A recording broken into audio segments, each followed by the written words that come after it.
ಬೆಳ್ತಂಗಡಿ ತಾಲೂಕಿನ ಅರ್ಹ ಫಲಾನುಭವಿಗಳಿಗೆ 94ಸಿ ಹಕ್ಕುಪತ್ರ ವಿತರಣಾ ಕಾರ್ಯಕ್ರಮ ಬೆಳ್ತಂಗಡಿಯ ಶ್ರೀ ಧರ್ಮಸ್ಥಳ ಮಂಜುನಾಥೇಶ್ವರ ಸಭಾಭವನದಲ್ಲಿ ನಡೆಯಿತು. ನಂತರ ಕಂದಾಯ ಸಚಿವರಾದ ಆರ್ ಅಶೋಕ್ ಅವರಿಗೆ ಅಭಿನಂದನಾ ಕಾರ್ಯಕ್ರಮವೂ ನಡೆಯಿತು.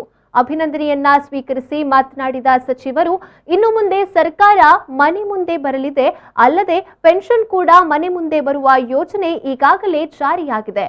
ಜಿಲ್ಲಾಧಿಕಾರಿಗಳ ನಡೆ ಹಳ್ಳಿ ಕಡೆ ಈಗ ಯಶಸ್ವಿಯಾಗಿ ನಡೀತಾ ಇದೆ. ಇದರಿಂದ ಹಳ್ಳಿಯ ಜನರಿಗೆ ಬಹಳ ಅನುಕೂಲವಾಗುತ್ತದೆ ಎಂದು ಹೇಳಿದರು.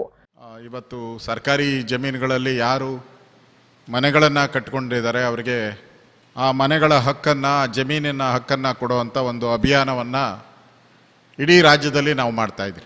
ಕಂದಾಯ ಸಚಿವನಾಗಿ ಪ್ರಾರಂಭದಲ್ಲೇ ನಾನು ಬೆಂಗಳೂರಲ್ಲಿ ಸುಮಾರು 10,000 ಜನ ಈ ಥರ 94ಸಿ ಅಡಿಯಲ್ಲಿ ಅರ್ಜಿ ಹಾಕ್ಕೊಂಡವರು, 94ಸಿ ಅಡಿಯಲ್ಲಿ ಅರ್ಜಿ ಹಾಕ್ಕೊಂಡವ್ರಿಗೆ ಅವರ ಬದುಕಿಗೆ ಭಾಳ ವರ್ಷಗಳಿಂದ ಏನು ಸರ್ಕಾರಿ ಜಮೀನು ಅಲ್ಲಿ ಮನೆ ಕಟ್ಕೊಂಡಿದ್ರು ಅವರಿಗೆ ಮನೆಗಳನ್ನು ಅವರ ಹೆಸರಿಗೆ ಮಾಡಿಕೊಡುವಂಥ ಒಂದು ಕಾರ್ಯಕ್ಕೆ ಇಡೀ ರಾಜ್ಯದಲ್ಲಿ ದೊಡ್ಡ ವೇಗವನ್ನು ನಾವು ಕೊಟ್ಟಿದ್ದೀರಿ. ಕಂದಾಯ ಇಲಾಖೆಯಲ್ಲಿ ಭಾಳ ದೊಡ್ಡ ವೇಗವನ್ನು ಕೊಟ್ಟಿದ್ದೀರಿ.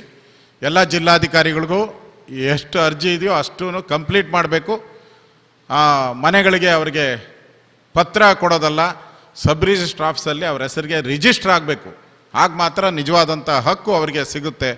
ಆ ದೃಷ್ಟಿಯಿಂದ ಈ 94ಸಿ ಅಡಿಯಲ್ಲಿ ಇವತ್ತು ಹಕ್ಕುಪತ್ರವನ್ನು ಇಡೀ ರಾಜ್ಯಕ್ಕೆ ನಾವು ಮಾಡ್ತಾ ಇದ್ದೀರಿ. ಕಾರ್ಯಕ್ರಮದಲ್ಲಿ ಬೆಳ್ತಂಗಡಿ ತಾಲೂಕಿನ ಶಾಸಕರಾದ ಹರೀಶ್ ಪೂಂಜಾ ಹಾಗೂ ಮತ್ತಿತರರು ಉಪಸ್ಥಿತರಿದ್ದರು.